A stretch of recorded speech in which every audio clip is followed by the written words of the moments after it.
Salut et bonjour à tous. On se retrouve cette semaine pour une vidéo plus courte que les précédentes, je vous rassure, je sais que celle sur les rois de Rome était particulièrement longue. Là, il s'agit simplement d'en finir avec eux, ou plutôt d'en finir avec le dernier, et de faire la transition avec la partie historique qui nous intéressera l'année prochaine, en quatrième, à savoir la République. Qu'est-ce qui a pu se passer comme événement particulièrement dramatique à la fin de la royauté pour que le mot de Rex Regis, donc le roi, à Rome devienne un mot absolument tabou et que pendant des siècles et des siècles, l'idée des rois et d'un retour des rois au pouvoir fasse peur et terrifie et traumatise complètement les Romains. On va parler de ça aujourd'hui. Je vous avais annoncé une vidéo et une histoire dans laquelle il allait se passer des choses horribles, donc accrochez-vous. Alors on s'était arrêté la dernière fois dans la vidéo précédente avec le roi Tarquin le Superbe qui est au pouvoir, qui se conduit très mal, qui se conduit comme un tyran et qui ne pense qu'à faire la guerre, laissant Rome sous la coupe la plupart du temps de ses fils. Vous vous souvenez de l'histoire, ces fils qui se demandaient qui allait succéder au père et qui donc partaient jusqu'en Grèce pour demander l'avis des dieux. Et c'était le plus malin de cet entourage royal qui n'était même pas l'un des fils de Tarquin, qui était celui qui était réputé pour être un abruti, donc Brutus, qui tirait son épingle du jeu en étant le premier à embrasser la terre de sa patrie, et donc se voyant comme ça confier, à moyen terme on va dire, la destinée de Rome. Bref, il va falloir un petit peu de temps avant d'enchaîner sur la fin des rois. Brutus sait que le temps joue en sa faveur et que de toute façon son destin est de récupérer le pouvoir, donc il ne s'inquiète pas. Pendant ce temps-là, Tarquin le Superbe continue ses conquêtes, continue ses guerres, et les fils de Tarquin continuent leurs exactions, leurs crimes dans Rome. Parmi eux, il y en a un qui s'appelle Sextus. Ce Sextus, il a l'habitude de tenir une sorte de petite cour avec de jeunes hommes qui sont proches du cercle du pouvoir, pas trop proches quand même parce qu'à partir du moment où ils devenaient trop proches, ils devenaient une menace pour les Tarquins et donc ils se faisaient éliminer, c'est ce qui est arrivé au grand frère de Brutus, mais ils ont cette petite cour de jeunes gens qui n'osent pas trop leur manquer de respect parce qu'on ne sait jamais ce qui pourrait leur arriver dans ce cas-là. Parmi eux, il y a un de leurs cousins qui s'appelle Tarquin Collatin, Collatin parce qu'il vient d'une petite ville qui s'appelle Colati. Et lors d'une soirée, tous ces jeunes gens vont commencer à discuter. Alors j'insiste sur le fait que ce ne sont que des hommes. Vous allez voir qu'on est dans une société qui est particulièrement sexiste, et la place des hommes et la place des femmes, c'est quelque chose de clairement délimité, clairement positionné dans la société. Et donc, ces jeunes garçons vont se mettre à parler et chacun va faire l'éloge de sa propre épouse en disant bah, c'est moi qui ai la meilleure femme, etc., etc. Ils argumentent, ils se disputent, et puis à la fin, il y en a un petit peu plus malin que les autres qui dit bah, le seul moyen de vérifier, de savoir laquelle est la meilleure des épouses, bah, c'est d'aller voir. Là, puisque nous sommes en train de faire la fête, nous avons laissé nos femmes chez elles, ce qu'elles sont censées faire pendant ce temps-là, c'est simplement s'occuper de la maison, s'occuper avec les servantes en attendant que nous revenions. Encore une fois, je vous l'ai dit, c'est extrêmement sexiste. Ils vont le faire. Ils vont aller chez les épouses des uns des autres, notamment les épouses des fils du roi, et quand ils arrivent, ils tombent sur leurs épouses en train de faire la fête entre elles. C'est une grande déconvenue pour ces jeunes hommes, ils se rendent compte que leurs épouses ne sont pas ce qu'ils pensaient, elles ne sont pas ce qu'elles sont censées être, puisqu'il y a quand même un statut particulier dans le fait d'être l'épouse du fils du roi. Et par contre, à un moment, ils vont aller chez Tarquin Collatin, dont l'épouse Lucrèce est, elle, comme toute bonne épouse, attention, je ne parle pas en mon nom en disant ça, encore une fois, je suis dans la pensée de l'Italie antique, de la Rome antique.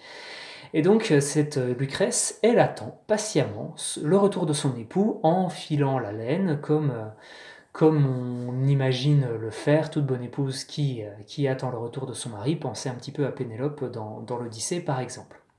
Bref, à ce moment-là, Tarquin Collatin est très fier, mais il y en a un à qui ça déplaît fortement, c'est Sextus Tarquin, qui se dit, mais puisque j'ai été le premier de mes frères à rentrer et à embrasser ma maman, eh ben c'est moi qui devrais être par la suite le roi, c'est moi qui succéderai à mon père, donc il est tout à fait normal que mon épouse soit la meilleure de toutes.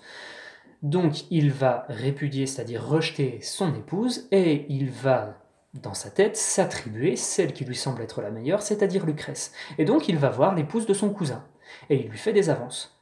ce que Lucrèce n'accepte absolument pas. Elle le repousse avec force en disant qu'elle aime son mari et qu'il n'est absolument pas question pour elle de le quitter ou même de le tromper.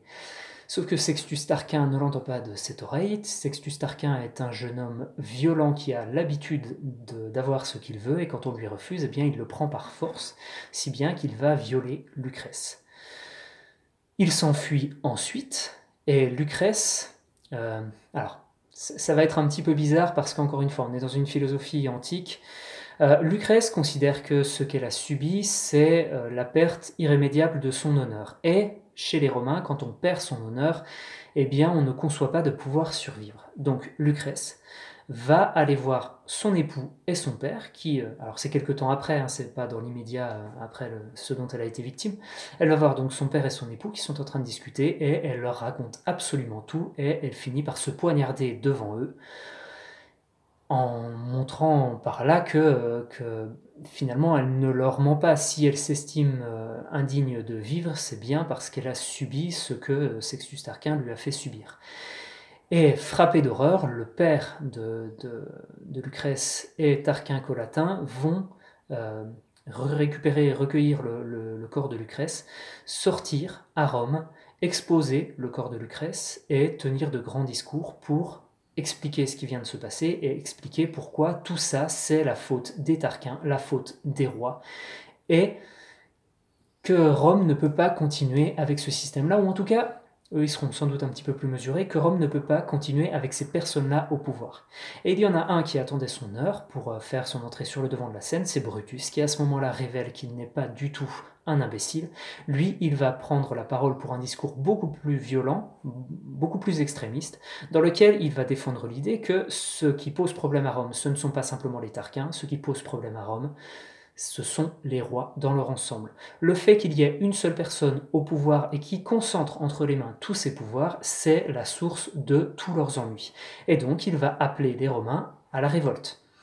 Révolte qui va avoir lieu et qui sera d'autant plus facile que Tarquin le Superbe et l'armée sont à ce moment-là à l'extérieur de Rome. Donc ils expulsent toute sa famille, notamment ses fils, bien entendu Sextus au premier rang de ceux-ci. Et quand Tarquin le Superbe revient à Rome, eh bien il trouve les portes de la ville fermées et on le renvoie en lui disant « Tu n'es plus notre roi, de toute façon nous ne sommes plus une royauté, va-t'en, retourne là d'où tu viens ». Et je vous rappelle que les Tarquins étaient originaires d'une région au nord du Latium qui s'appelle l'Étrurie, et donc tu retournes en Étrurie, tu fais ce que tu veux là-bas, mais tu ne nous embêtes plus.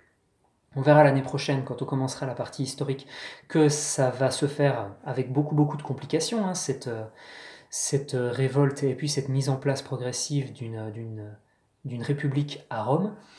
Mais toujours est-il que c'est à ce moment-là, en cette année moins 509, et la date est très importante. Si vous ne devez retenir que deux dates de cette année en latin, il faut retenir moins 753, la fondation de Rome, et moins 509, l'expulsion des rois. Durant ces quelques 250 ans, pas tout à fait 250 ans, eh bien, on a ce qu'on appelle la royauté à Rome, royauté qui ne reviendra plus jamais, en tout cas pas sous cette forme. On pourrait argumenter à propos de l'Empire, mais c'est quand même légèrement différent. Bref, si ça n'est plus la royauté, c'est qu'on met en place donc un autre système politique qui s'appelle la République. La République sera étudiée et sera pensée pour éviter tous les abus qui auront été commis sous la royauté, et pour cela, on va mettre en place non plus une seule personne au pouvoir, mais deux, qui seront appelés des consuls et non pas des rois, et puis leur mandat, leur pouvoir sera limité dans le temps, puisqu'ils ne seront élus, je dis bien élus, hein, par les citoyens, ils ne seront élus que pour un an non reconductible. Ça veut dire qu'une fois que l'année est terminée, ils ne pourront pas prétendre à rester consuls l'année suivante. Ils pourront le redevenir après, mais en tout cas rien de consécutif. Donc voilà, ça c'est la mise en place du consulat et donc de la République, et ça signe dans le même temps la fin de la royauté à Rome, et ça signe également la fin de notre étude de l'histoire romaine au cours de cette année de latin de 5e. Donc on se retrouvera la prochaine fois pour un nouveau chapitre, cette fois-ci plus ancré dans la vie quotidienne des Romains et beaucoup moins dans l'histoire. D'ici là, travaillez bien pour ceux qui retournent au collège ou bien pour ceux qui restent chez eux. Et on se retrouve donc la semaine prochaine pour un cours soit en vidéo, soit sous format texte, avec cette fois-ci la vie quotidienne des Romains et notamment leur habitat. À la prochaine, salut!